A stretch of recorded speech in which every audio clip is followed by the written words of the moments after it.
ಈ ಪೇಪರ್ನ ನಮ್ಮ ಭೂಮಿ ಅನ್ಕೋಣ. ಸೊ ನಮ್ಮ ಭೂಮಿಲಿ 70% ಏನಿದೆ ನೀರಿದೆ. ಸೊ 70% ನಮಗೆ ಬೇಡ. ಇನ್ನು ಮಿಕ್ಕಿರುವಂತಹ ಭೂಭಾಗ ಇದೆ, ಅದರಲ್ಲಿ ನಮ್ಮ ಕಾಂಟಿನೆಂಟು ಏಷ್ಯಾ. ನಾವು ಏಷ್ಯಾ ಮಾತ್ರ ತಗೋಣ, ಇದು ಬೇಡ ಬೇರೆ. ಏಷ್ಯಾದಲ್ಲಿ ನಮ್ಮದೊಂದು ದೇಶ ಭಾರತ, ನಾವು ಭಾರತ ಮಾತ್ರ ತಗೋಣ. ಭಾರತದಲ್ಲಿ ನಮ್ಮದೊಂದು ರಾಜ್ಯ ಕರ್ನಾಟಕ ತಗೋಣ.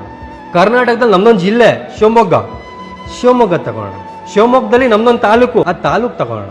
ಆ ತಾಲೂಕಲ್ಲಿರುವಂತಹ 100 ಏರಿಯಾಗಳಲ್ಲಿ ಇವಾಗ ನಾವಿರುವಂತಹ ಒಂದು ಹೊಳೆ ಬಸ್ ಸ್ಟಾಪ್ ಅದನ್ನ ತಗೊಳ್ಳೋಣ. ಅದು ತುಂಬಾ ಸಣ್ಣದು. ಅದರೊಳಗಿರುವಂತಹ ಒಂದು ಸಣ್ಣ ಹಾಲು, ಬೆಕ್ಕಿನ ಕಲ್ಮಠದ ಹಾಲು, ಅದನ್ನ ತಗೊಳ್ಳೋಣ. ಅದರೊಳಗೆ ಕೂತಿರುವಂತಹ ಸುಮಾರು 200 ಜನರಲ್ಲಿ ನಾನು ಒಬ್ಬ. ನಾವು ಅನ್ಕೊಂತೀವಿ ನಾನು ಜಗತ್ತಲ್ಲಿ ದೊಡ್ಡ ವ್ಯಕ್ತಿ, ನಾನು ಸಾಧನೆ ಮಾಡಿದ್ದೀನಿ ಅಂತ.